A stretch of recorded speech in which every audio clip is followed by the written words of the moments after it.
guys! Welcome to another episode of Angel Explores Reacts, this time for Blue Beetle! I am Angel Lee and this is my cousin John. So yeah guys, Blue Beetle. This is, as he has told me, the first ever movie that comes out after The all new the, DCU. Yes. all the stuff happening within DC. So, the new DC. Yan Yes, ang the new aming DC. tinatawag. The new DC. Ito We're yung- very excited actually kasi we did not know na they have something already up in their sleeves na we would have thought na it would take like 2 years or something before they would have May something. plano na agad siya diba? ni James Gunn. So, meron na agad lumabas. And very, very excited. We don't have any expectations about this. Obviously, we do not know what this is all about. We're not Ako really medyo may onting knowledge na ako kay Blue Beetle kasi nakita ko na siya noon sa mga animated series. Parang siya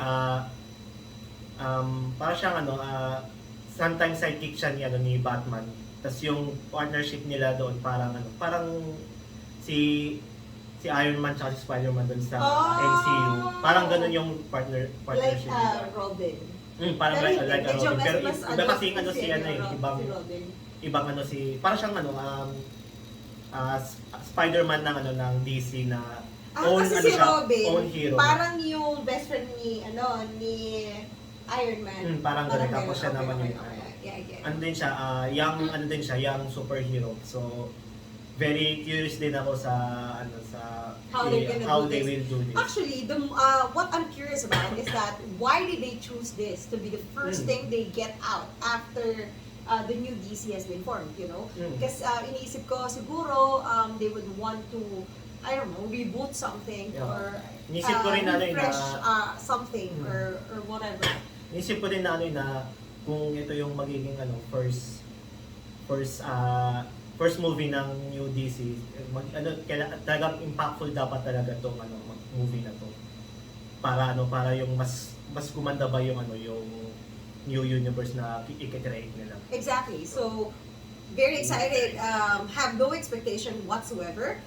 But yeah, we will enjoy this. Yeah, I'm pretty sure we are gonna be enjoying this. So yeah, what are we waiting for? Let's go! Hey. Excuse me, Mr. Reyes? Oh, You finished scraping the gum off that lounge or what?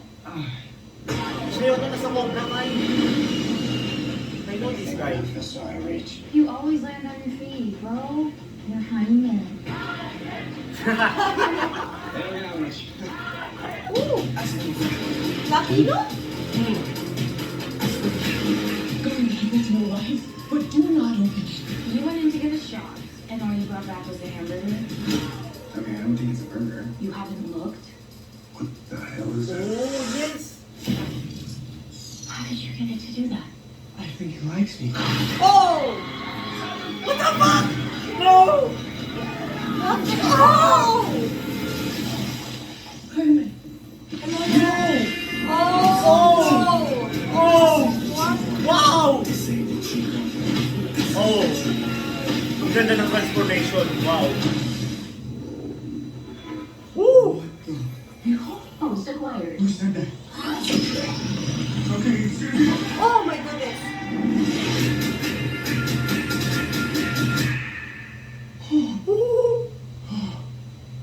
Space. Re-entry systems ready. Oh my gosh! Fuck! What is going on? Oh my goodness! How this hour? It's some kind of world-destroying weapon. It's designed to protect its host. Sometimes it does what you want, and sometimes it doesn't. It's like the same deal. I think I cut a bust in half. The scarab chose you. Oh my god! Belongs to me. That role you feel for your family makes you weak. No. Oh! Oh my god! The universe has sent you a gift, and you have to figure out what you're gonna do with it. Whatever you can imagine, I can create. Wow! Oh my goodness! Sa Final Fantasy ba yan? Naalala ko yung ano na yung clown? Uy nga! It's like Batman stuff. Batman's a fascist. Super wrong!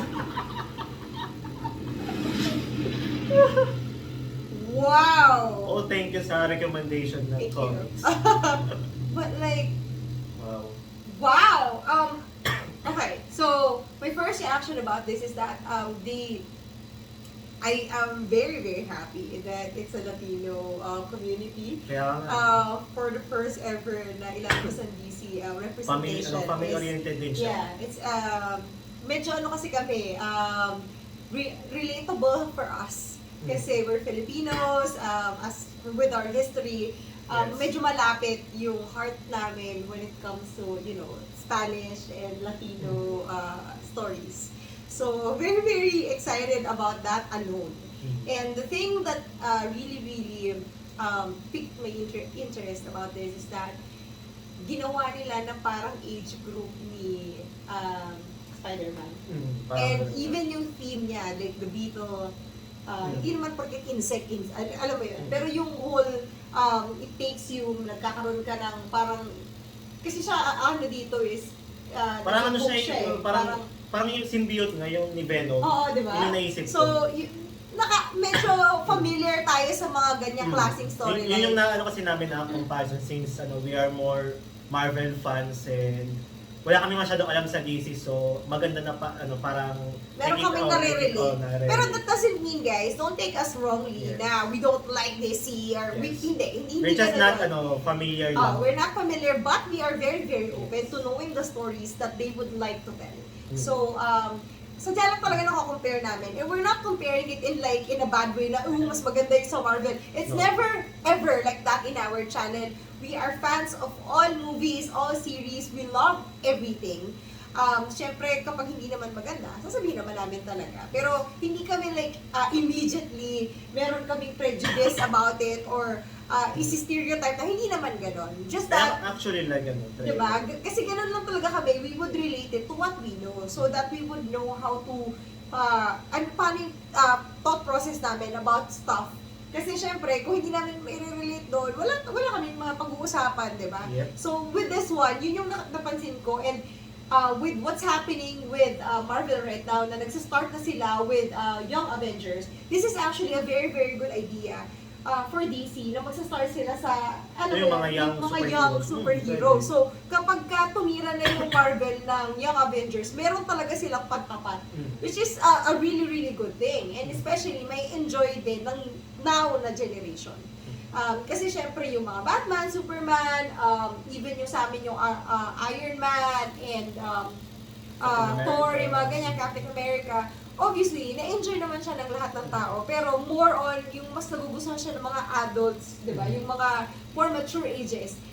And yung pagpasok ng Young Avengers with the now generation, mas nakaka-relate sila, especially yung mga pinagdadaanan, the representations, the things that are happening, the situations. I can So, feel na yun, diba? yung support ba ng family, yung mag-apply ng trabaho sila. Diba? So, namin yun nakaka-relate ka sa mga ganun stuff. Gusto ko rin nandito sa parang sa story ni Jaime, parang on the get-go, alam na ng families niya na may super nakita na hindi niya secret. So walang mga secret agenda na hindi alam ng parents, tapos punta sa peligro, tapos tsaka lang malalaman. So dito, so now, alam on na the nila, spot on na the spot, nangyari. tapos mukha namang supportive yun, yung family ni Jaime sa kanya. So, Exactly. So, gusto ko yung dynamic ng family nila dito.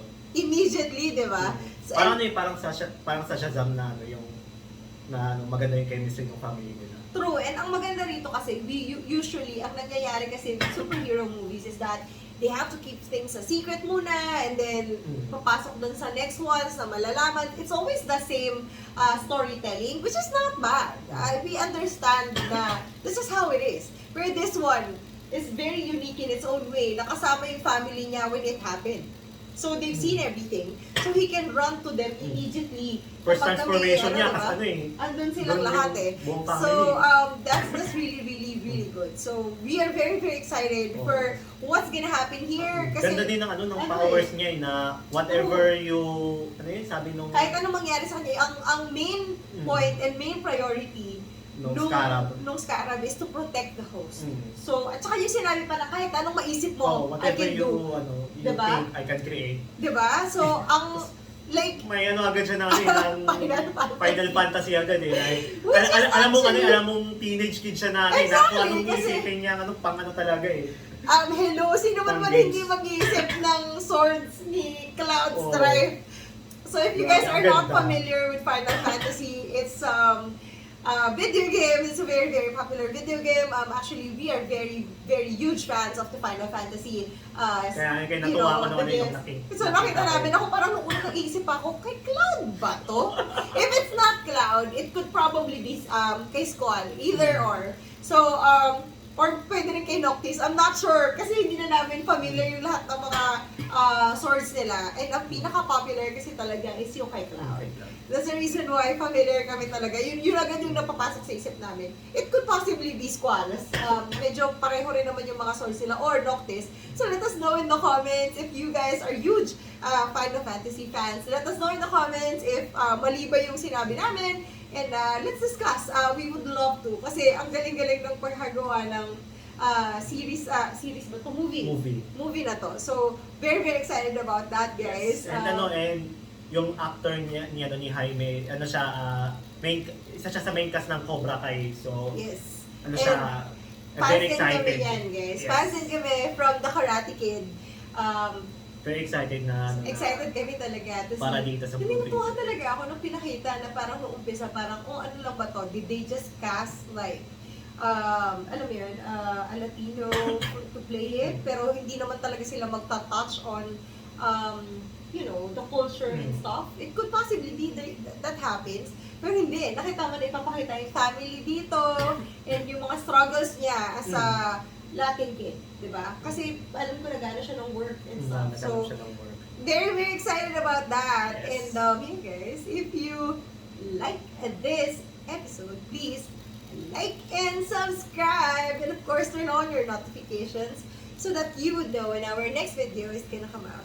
For now, we wish you a very, very good night. So yeah, bye!